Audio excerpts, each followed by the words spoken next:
All right, so it's me and I'm back. I was talking in my last video about how I first met God and how I was told by the bishop to go into my prayer closet and get to know him for myself. And so that is what I began to do. I started getting, reading my word, seeking him out. I didn't, I was a little, I'm going to say, like, kind of simple because based on where I came from, I didn't really expect much. I didn't even really know where life was going to take me. Not looking at it on any kind of scale, just kind of wanted to be as much involved as I could without being a victim to some of those in the ministry that were like, had that shark mentality. And I did run into people like that, and I didn't quite understand why that was. And so I found myself committed, just without even thinking about it, committed to going through that process without questioning it, without worrying about it. I didn't have much. I was on low income. I had my kids with me, and I was just, I don't know. It was just me and them and my sister who had already been, involved in the church, that was kind of helping me understand some things because she was pretty much going through the same process, like, but she was like still at the same time on her own personal journey. So I had asked God to reveal himself to me and help me to understand his spirit and what he requires from us as Christians. And it was just always just me and him. Like, I had got to a point where I always like prayed to him for everything, like whatever decision I had to make, like I would not make it without seeking him.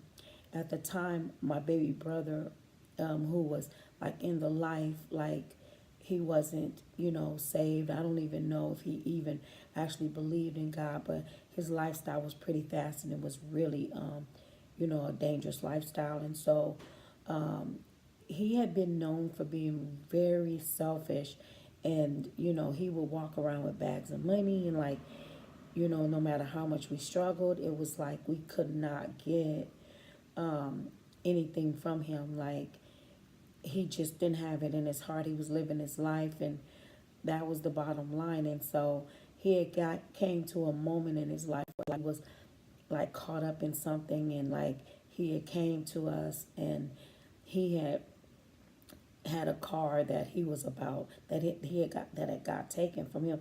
It was pretty much the only thing he had left. But me and my sister had been praying a lot for him at that time, and we just wanted him to come out of that, like out of the lifestyle. And so things were really going crazy, but we were praying his protection and stuff like that. So he had came over to see me, and only thing I actually had in my apartment was like a microwave, a table, a stove and refrigerator, like a little bitty chair, I think. No, I didn't even have a chair or anything in my living room. I had a little TV, which I never watched at all.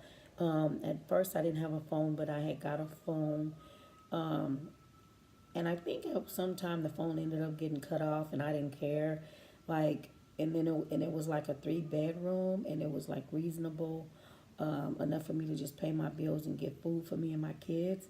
And so that's what I did. And like, there was a mattress that I had that was on the floor. Like, I remember that, and I remember my kids having a bed, like a bunk bed, and then another bed in another room and everything. And so I had was just content like with that. I didn't, I kept it clean and stuff like that. I didn't have a bunch of clothes and stuff like that. I just wanted to make sure that they had what they needed, not anything more than that, which I couldn't afford anything crazy anyway. So I was a little bit behind on my rent, like from the month before, because while I was going to church, there was always this opportunity for the sacrificial offering, and then there was me being taught how to pay tithes. And like, I felt like if I didn't do that, like I would get in trouble, or like, I wasn't doing it right. So I did that. I paid the tithes, and it kept me behind, like in my rent and stuff. And so this month, there was a month that came up like I was behind like $300, and my sister was pretty much doing the same thing. Like, we was really believing God at the time. We were like, we just gonna do it and give it, and we just did it. Like, we didn't really know what would happen. And so it was as if God was taking me on this journey. Like, I was just actually beginning to start feeling his presence, but I was still feeling a little bad about not receiving the Holy Ghost because I was tarrying, and this was a fivefold ministry, and I'm like, well, what's wrong with me? And I really actually began to start believing that God did not, he didn't want to live in me like that because of my past and everything. And so I was like, okay, well, I'm just going to do it. I would weep and, pray every day, day and night. Like, I had a set time. Like, I would pray day, I would pray in the daytime, and I would pray at night. And my life was changing. And then God had showed me myself, because this lady who was like homeless, well, she wasn't really homeless. She was on drugs and stuff. And we knew because she kind of hung around the building. But she came to my door and she asked me for some food, saying that she didn't have any food. And I was like, didn't want to. I'm like, I don't have anything. Like, how can I give her something, when I know, like, my food was like rationed out for me and my kids. And I was looking at her like, don't come to my door, asking for stuff. Like, that was my first real encounter outside of what I was doing with somebody besides the church. Like, I really wasn't paying attention to the world. I just knew that I wanted something different for my life, and I wanted a chance to grow. I just wanted to believe that in miracles, and I wanted to believe that what God was going to do with it was something that I never experienced before. But at the same time, I could see that my heart was still kind of like, I didn't want to be around people. I didn't want to be exposed to people, and I didn't want nobody knocking on my door.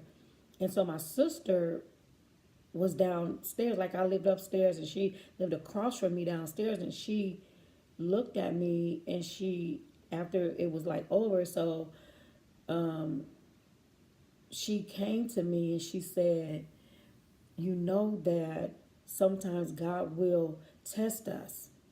And I had never thought about that. And so, and I was like, why would he do that? Like, and she was just saying that when we grow, like, a lot of times it's because we are tested, and he will see what we will do. And so I called the lady back, like, she was outside and stuff. I called her back, and so I grabbed a chicken out of my freezer. I grabbed a bag of potatoes, or like a bunch of potatoes, and I gave it to her. And she said, I don't have no way to cook it. And I was looking at her like, wow, what do you, want me to do? And so I thought about what my sister said, and there was two microwaves in my house. Somebody had gave me one. So the old one that still worked was sitting in the corner. So I said, do you know how to cook in a microwave? And she was like, yeah. And I said, well, here, take the microwave. So I gave her the microwave. And so that was that. And so I began to, pray and stuff. And I felt sad because I was like, wow, about how I never thought that God would actually test me like that. And so we would go to church, and we would pile people up in my little car to go to church. Like, it was so many of us, like, piling in this little car going to church and stuff. And we were like, when a revival was there, we was every night we'd be there. Then they had started praise dancing classes, and we began to start praise dancing, and it was powerful. And I remember looking at the leader thinking, dang, I wish I could dance like her, not really realizing that the anointing was on me to dance. Like, and it was like, we all danced with that because it was just so powerful. And every now and then, the at the time, the first lady of the church was so mean, and she would say stuff to us and act a certain way, and I'm sitting y'all down, and it was just crazy. And so, but the pastor, the bishop would always say, no, they're dancing and stuff like that. So after that, then like I'm like going back to, like, the rent wasn't paid in my brother. So My brother shows up at my door. This was like after the lady. So by this time, I'm like, I'm deep in prayer. I'm like totally hearing things from God. I'm not really sure what I'm hearing because I'm still learning who He is. And I'm like, I'm thinking like in my early 30s, around there. And so, and I'm like, trying to figure out exactly how God functions with His people, how He, because I'm looking and I'm reading the Word, and most of what I'm reading, once I got past John and read all the characteristics of Christ, I went back to Old Testament and begin to start reading that, and then I would go to Revelation, and it was he would deal with me in Daniel. And I remember at the time reading Chronicles, and I was like, this is ridiculous. Like, why is this important? Couldn't understand the lineage and what was important and why, I'm like, this really ain't, doesn't apply, all the Old Testament stuff, except for the beginning and then Noah's Ark and then Moses, those stories and stuff like that. And so my brother comes to my door and he says to me, I need to borrow some money from you. And I'm thinking to myself, this boy wouldn't even buy me a hamburger when I was hungry. And he had like about $100,000. Like, I knew that he was stacking like that and rolling in a two-seater Mercedes. He had like one of them Rolex watches, during that time. And I remember, struggling, and he was like, I can't help you. Like, no matter what me and my family went through, he wouldn't do it. And so I was like, this cannot be possible. Like, I'm thinking to myself, this cannot be from God testing me, like my sister said, and all this. And I'm like, this is not possible. And it was really bothering me so much that I literally had to close my door and go in my room and just weep. And I was like, God, I know, I really don't even have the money for my rent. A little short from this month, plus I owed them people last month. I don't even know what to do. And this man is at my door asking me for money to help him get his car out of the impound. And I just didn't know what to do. So it was like the Spirit told me, give it to him. And I was like, okay, God, I don't know if that's you. Maybe it's me thinking that I would feel guilty if I don't, and this and that. And I could hear the, Spirit of the Lord say to me, trust me and give it to him. And so, and I said, he don't pay nobody back. He's not going to, I'm arguing, like going back and forth. And this really happened. Like, I'm telling you. And so, I said, okay. I went to him and I said, he said, I'm going to give it back to you. I said, nah, that's not going to happen. And so he told me how much it cost. And I was like, I don't even have that much money like to do that. And he was like, can you borrow a couple of $100 from your pastor? And I was like, you cannot be serious. Because I had never asked the church for anything. Like, I never asked them. I was the one giving and tithing and doing that. And so I could hear the Spirit of the Lord again say to me, trust me. So I went to my bishop with my brother in my car and asked him for 200, I think it was $250. And he was like, what do you need it for? And I told him, and he said, okay. So he gave it to me, and I said, Bishop, if he does not pay me back, I'm taking it up on myself to pay you back myself. You will get your money back.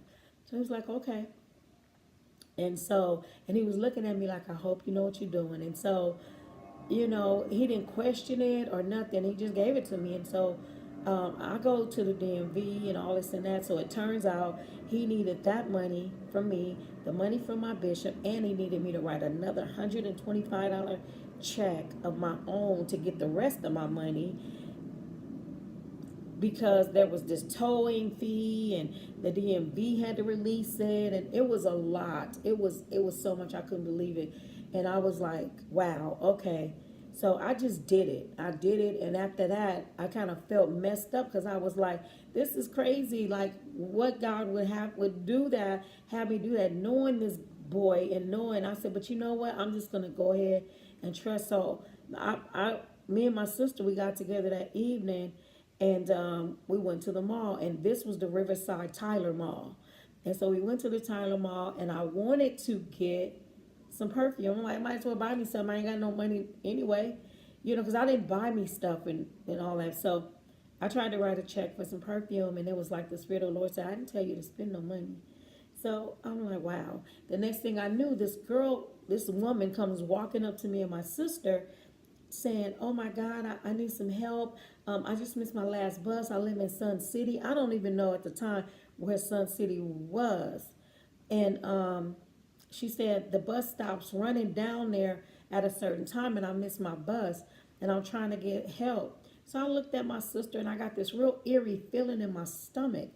But I'm like, wow. I said, what do you think? And she was like, I don't know. We didn't really know this woman. It was dark and the mall was just about to close. So this was like maybe about 9 o'clock. And she said that it was maybe about, I forget how far she said it was from Riverside. So that, I think the 15 freeway, if I'm not mistaken. So I told her, she said, I got $6 or something like that. And I remember I took her and we were talking to her about the Lord, and it was still kind of creepy because we didn't know this lady, but we were talking about the Lord to this lady, and she was going to give me the money, and I said, just give me $3. And she said, what? I said, just give me $3. That'll get me home. That's all I need. And so I put the three. She said people don't do stuff like this, and we told her where the church was, and gave her our number and stuff, and said we'd love to have her to come to the church and whatever. We never saw her again, but we just went home. And so I went home. The minute I got home, I thought about what had happened with my brother, and I thought about what had happened with the lady, and I thought about the position that I was in financially, and I wasn't mad at God or nothing. I just had a feeling that even though I felt like I was in a position that I could completely trust that he was going to bring me out of it some kind of way.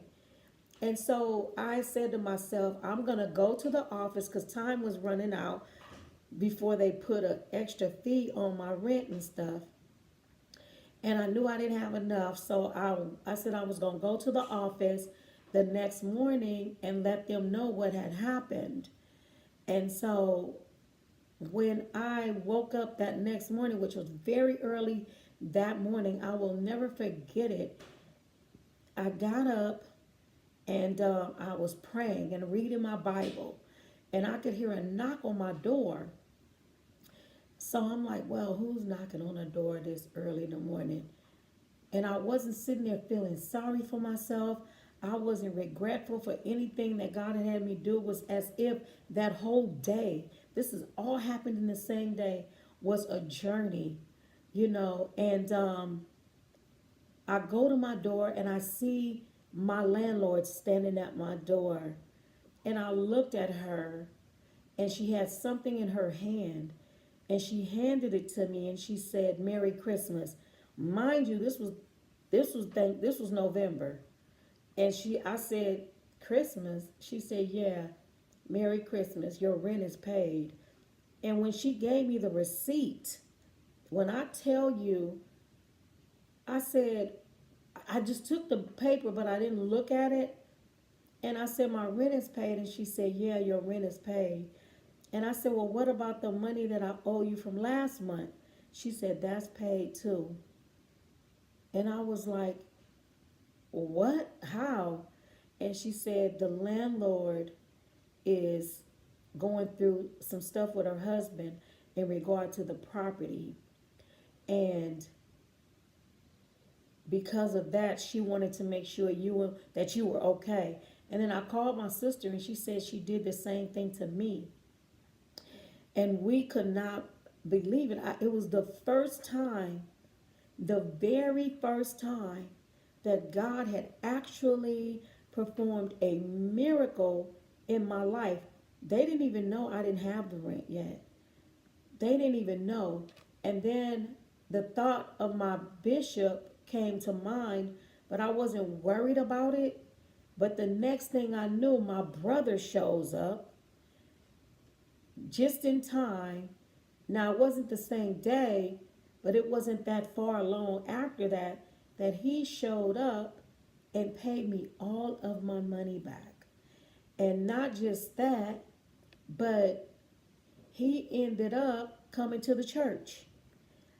And me and my sister was just floored. Like this was happening.